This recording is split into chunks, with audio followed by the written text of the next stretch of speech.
Exploring Tomorrow.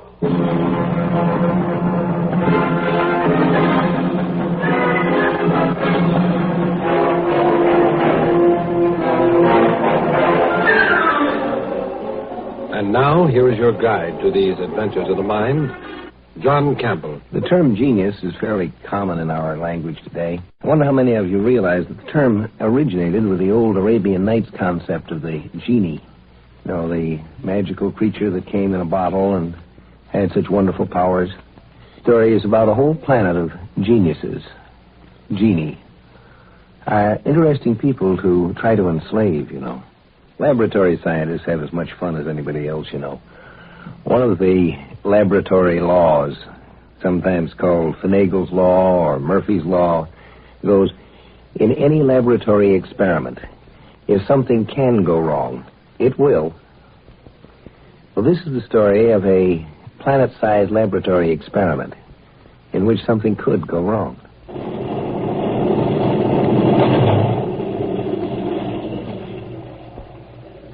Professor Heim to His Excellency Marshal Gorham. The ship is now in orbit about the planet of destination. Good. Have a lifeboat prepared for descent with an invisibility screen. Yes, Your Excellency. How many crewmen will you want to take along? None. There'll be just myself and you, Professor Heim. Sir? You, the Marshal, landing on a barbarian world without even an escort? I'm begging your pardon, sir, but... Do you mean that the Grand Marshal of the Galactic Imperial Armed Forces can't carry out an undercover inspection on a backward planet without a dozen Marines clanking in his wake? No, sir. No, sir.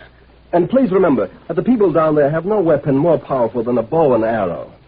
Whereas I will be carrying a nuclear blaster under my coat. Yes, sir. Of course, Your Excellency. And while we are down there on that planet, Professor Heim, stand by for possible action. We may have to bombard the place with cobalt missiles. Wipe all the life off it. Sterilize the entire planet, sir? You heard me, Professor. I said we may have to. Not that we will. It depends on what I find down there. That peaceful, primitive world may turn out to be just another stupid scientific experiment.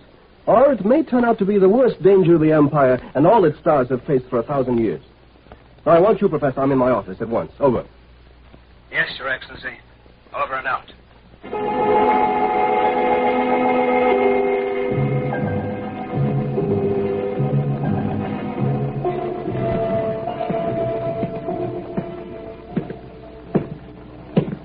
Oh, there you are, Professor Heim.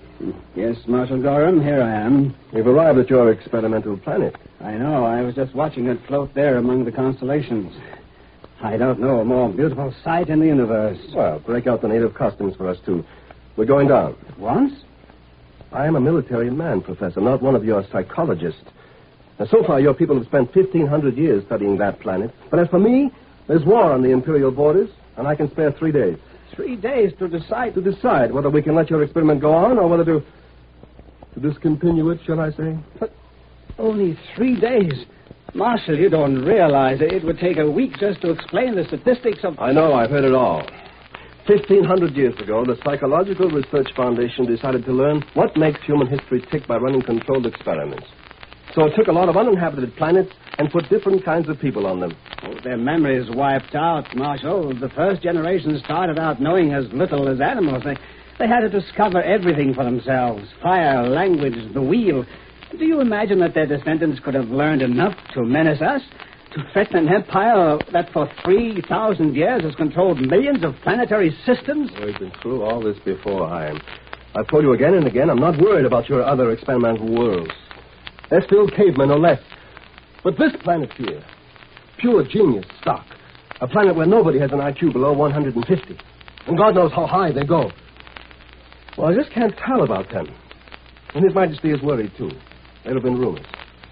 He sent me here himself to decide whether or not those rumors could be true. But the people down there don't even know the Galactic Empire exists. Why, the men there are still farming with plows and sailing in steamships. Sure. What of it? Ordinary men on Earth with an average IQ of 100 needed maybe 500,000 years to get as far as your geniuses have in 1,500. I understand they've already developed Newtonian physics, chemical batteries, telescopes, world governments. At that rate, they'll be visiting the other planets of this system in 50 years. They'll reach the stars in a century, and then they'll be loose in the Galactic Empire. Do you think they'd fit tamely into the caste system, like good subjects of the Emperor? Why, they couldn't even if they tried.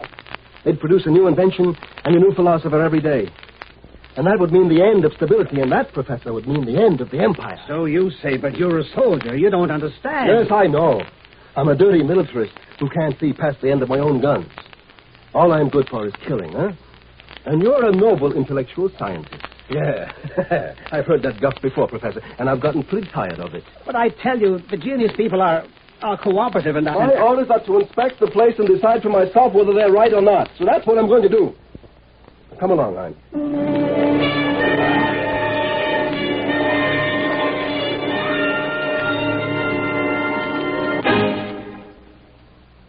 Exploring Tomorrow continues in just a moment.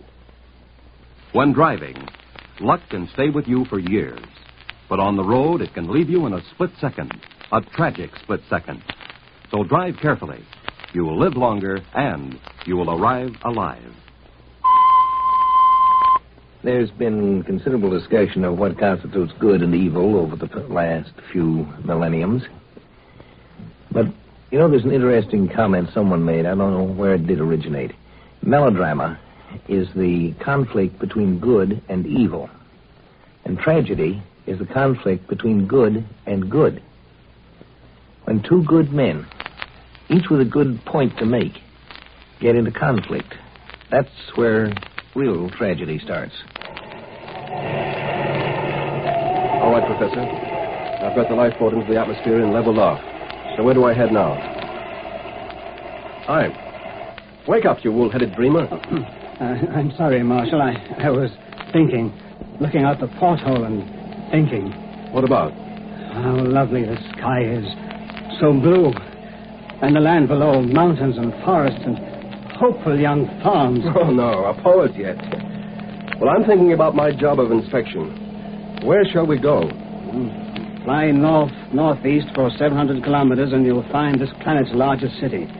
It's also the capital of the world government. That'll do. I should be able to observe a pretty good cross-section of the genius race.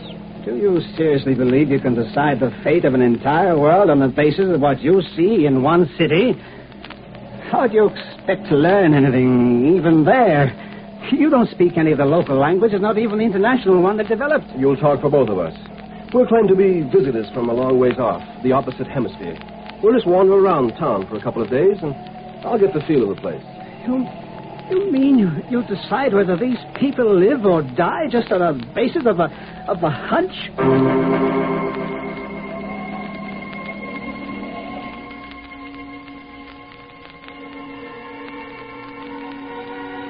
Now, here we are. Landed in an empty meadow. You sure nobody will happen by? Oh, what do they do? The lifeboat is invisible. Even so. Well, we don't want the genius people learning the truth, do we, Professor? No, of course not. On that, you and I do agree. But my own motive is that I don't want to spoil the experiment. Come on, let's get moving. We'll have to hike into the city.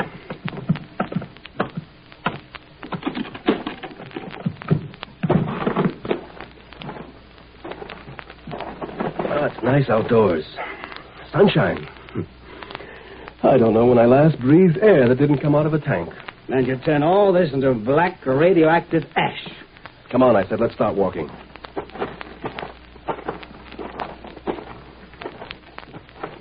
Well, there's a road. It's pretty well paved. Oh, yes. 10 years ago, this was a livestock trail. Today, they're driving steam automobiles over it.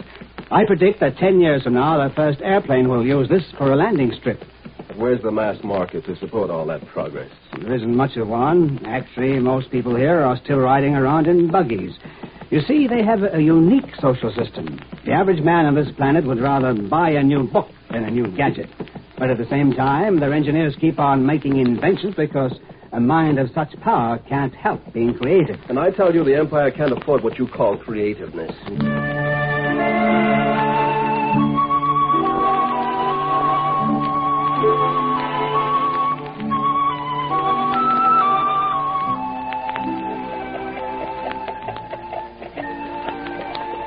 So this is their biggest city. Right. There are about 1 million people in it. You call that a city? Considering the small population of this world, yes. It's backward, all right.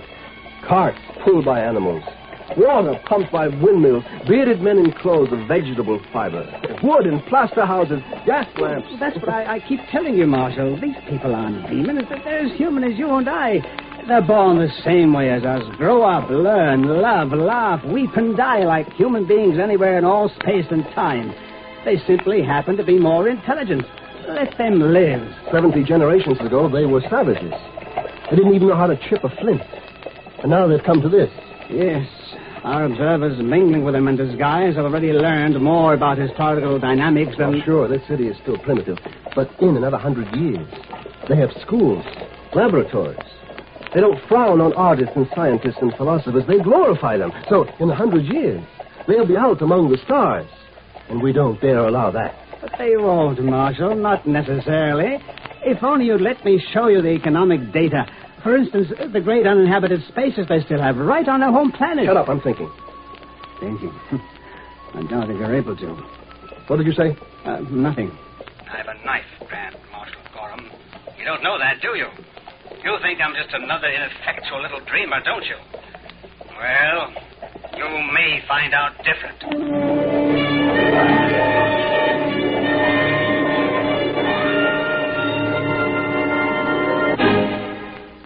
If by militarist we mean someone who believes that it is necessary to use physical force to carry out, to implement a theory, a belief, then it looks to me like Professor Heim has become a militarist. He intends to use force, doesn't he? Canal tu solo, Perden. Sabanhosted. What did he say, that bellhop or whatever he was?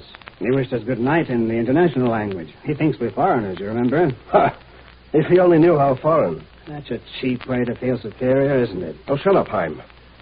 I'm still trying to decide what to do about this planet. There are too many paradoxes. The waiter in the restaurant wanted to ask you about the ethnology of the country he thought we came from. This is a nice, clean hotel room, but it doesn't have running water. And yet the clerk downstairs was reading what I swear must have been a mathematical journal. Does that make them monsters? Under the social system here, such routine jobs are done by students. And, of course, every person on this planet goes through at least 5 years of college. But that's all it amounts to, Gorham. A whole world of long-haired dreamers who are experimenting with aircraft and rockets, who developed the theory of evolution before they learned how to smelt iron. I don't trust them. Of course, you don't understand them. You're too... I mean... Too stupid? Isn't that what you're going to say, Professor? I'm just a dumb militarist who worked his way from private soldier to Grand Marshal of the Galactic Empire. No fine scientist, just a hired hand keeping the barbarian raiders off your scientific back. Well, Professor Heim, I happen to be the man who will decide what's to become of this planet of geniuses. And have you decided yet, Your Excellency? Not yet. I can still take a couple of days to... 2 more days? After the Foundation worked for 1,500 years? Wait. What are you doing? This is a knife in my hand, Marshal Gorham. Don't move. If you reach for that blaster, I'll kill you. You go crazy, Heim? No. You're the crazy one. You're the lunatic who wouldn't blot out man's last best hope, this planet. You allow yourself 3 days to decide the whole future of the world. Now unbuckle that blaster. Don't let your hand come near the trigger. I'll drop it on the floor. Kick it over to me. So. Now I've got you where I want you. But, Professor, I haven't decided anything yet. I might decide this experiment is safe. I might still report to the Emperor. There's nothing to be afraid of. He can forget your race. You might, but I know you won't. I'm going to kill you, Marshal Gorham. I'm going to report to the spaceship captain that you died accidentally, and then I'm going to hope that the next Imperial Inspector will be more reasonable. Look out! Stand back, you fool! Don't! I only stabbed you in the arm that time, Marshal Gorham, but you're in a corner now. I'll get you this time. Clo, Veridan! Go along, or I don't go along, you wreck. Ustanik, Sholti, Clo! You spoke their language. You already know the language of this planet. The attendant has the key, of course. He's coming in. Drop that knife, Professor Heim. He's a husky chap. Shalom. Yai. Take la oderet. Drop that knife, I said, Professor. Yes, of course. Sit down, Heim. You look more shocked than I am. Gavla no ma, Jordan.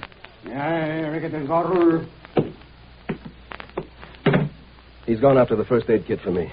Not that you hurt me seriously. I'm sorry. It doesn't matter.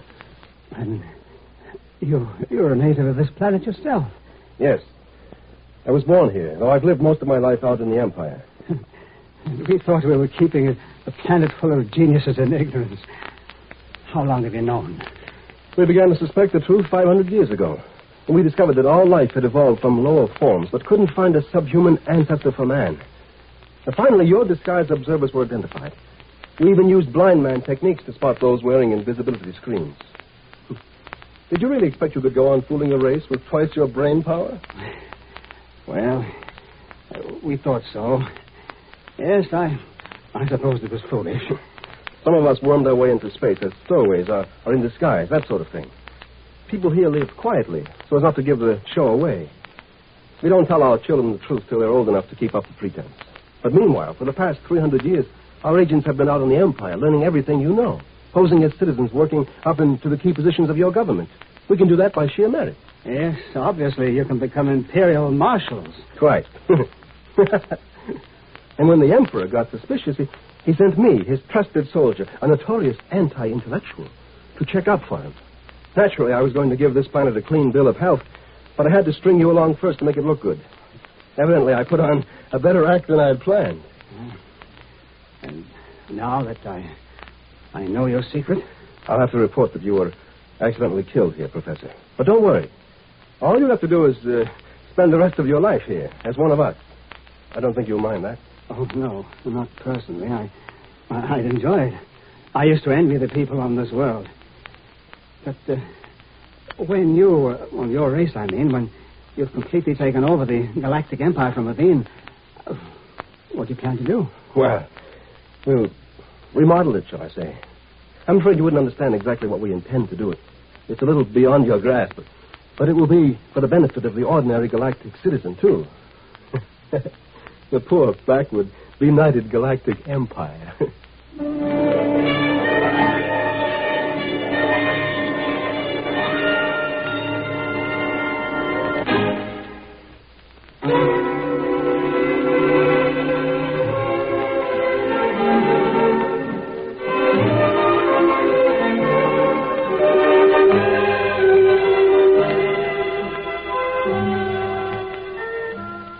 They say that the first requirement for teaching a dog to do tricks is that you have to know more than the dog.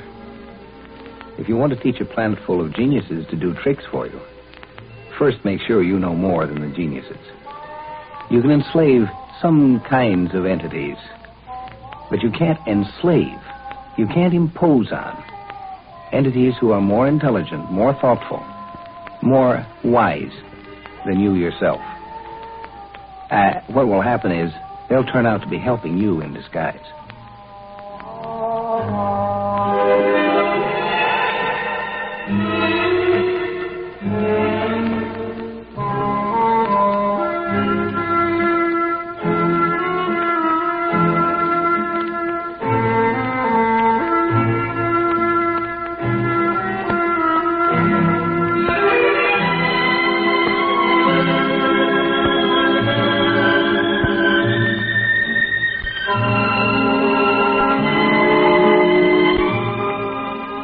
Join us for a fascinating adventure in Exploring Tomorrow.